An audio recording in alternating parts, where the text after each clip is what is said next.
Bonjour! Et si l'argent était simplement une énergie? Oui, tout simplement.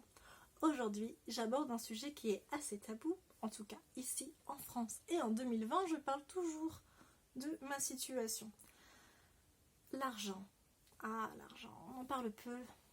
Et oui, et pourtant, c'est un sujet qui suscite de l'intérêt dans un sens ou dans l'autre chez beaucoup d'entre nous, tout simplement parce qu'aujourd'hui, on en a besoin pour vivre. Alors, certains arrivent à vivre autrement et sont très heureux comme ça, je ne dis pas le contraire.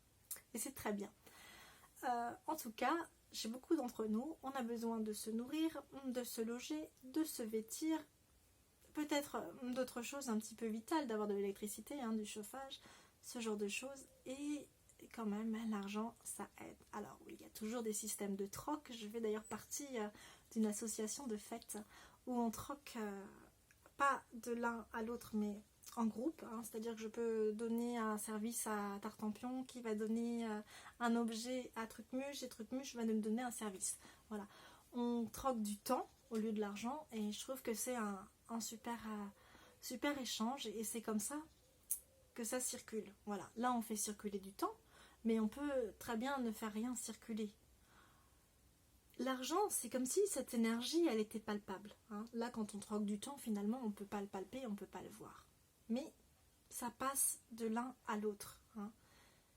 L'argent, on peut le toucher. Et c'est ça qui, je pense, aurait tendance à nous faire oublier que c'est une énergie. J'ai eu longtemps cette croyance limitante que l'argent pervertissait les gens. Et je sais que beaucoup d'entre vous l'ont aussi. Comme disait Daniel Balavoine dans sa chanson « À ceux qui croient que mon argent dort ma tête, je dis qu'il ne suffit pas d'être pauvre pour être honnête. Ils croient peut-être que la liberté s'achète. » Voilà, tout ça pour dire que l'habit ne fait pas le moine, l'argent non plus. Je pense en tout cas. J'ai travaillé pour ma part d'abord en allant voir dans mes vies antérieures. D'une façon karmique, qu'est-ce qui se passait? Alors effectivement, pour ça, il faut déjà croire en ses vies antérieures. Si on n'y croit pas, on ne fait pas ça, ça sert à rien. Je crois. Il y a aussi l'hypnose qui va révéler qu'est-ce qui se passe dans notre inconscient, qu'est-ce qu'on ne voit pas. Et puis j'ai également assisté à des débats, à des cafés philo sur l'argent qui étaient assez enrichissants, où chacun a exprimé son point de vue, où il en était par rapport à ça. Et puis, je crois que ce qui m'a aidée à m'éveiller, à me sentir bien, en harmonie avec l'argent, c'est un discours d'une personne qui disait que pour elle, il fallait accepter l'argent. C'est-à-dire que si vous proposez des services qui pour vous valent, 200 €, on va dire, eh bien acceptez ces 200 €, ne les vendez pas 20. Pourquoi les vendre 20? Si vous les vendez 20 €, que votre concurrent, lui, les vend 200, vous savez comment vous allez utiliser votre argent.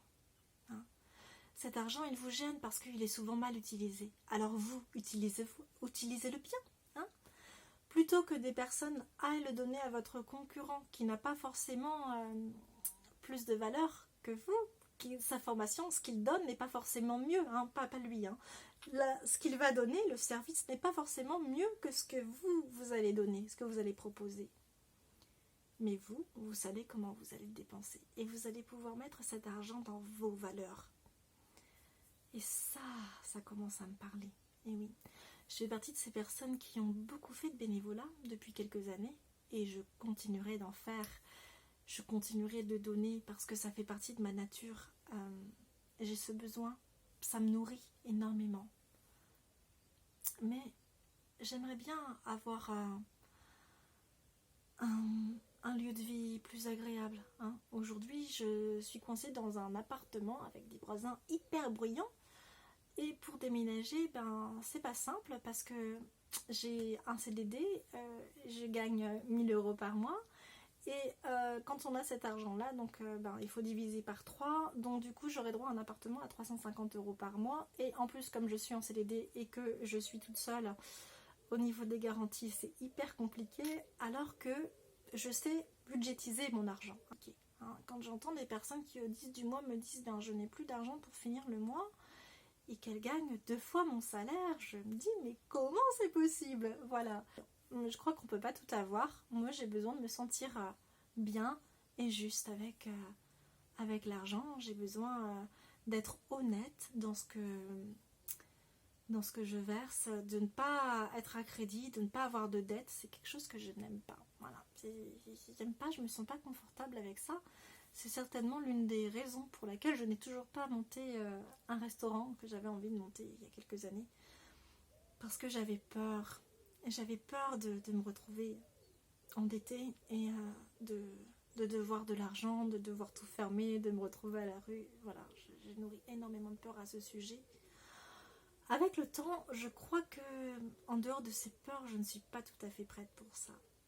Mais avec mes micro-entreprises, avec ma micro-entreprise et mes différentes activités, j'apprends aujourd'hui à gagner de l'argent, à fixer mes tarifs et je trouve que c'est une très belle expérience. Si mes tarifs ne sont pas à la hauteur de ce que je propose, je serais ravie que mes clients me le disent pour pouvoir progresser en ce sens.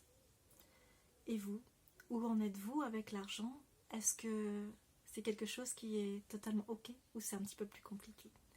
Faites-nous part de vos remarques en commentaire. Merci, à bientôt!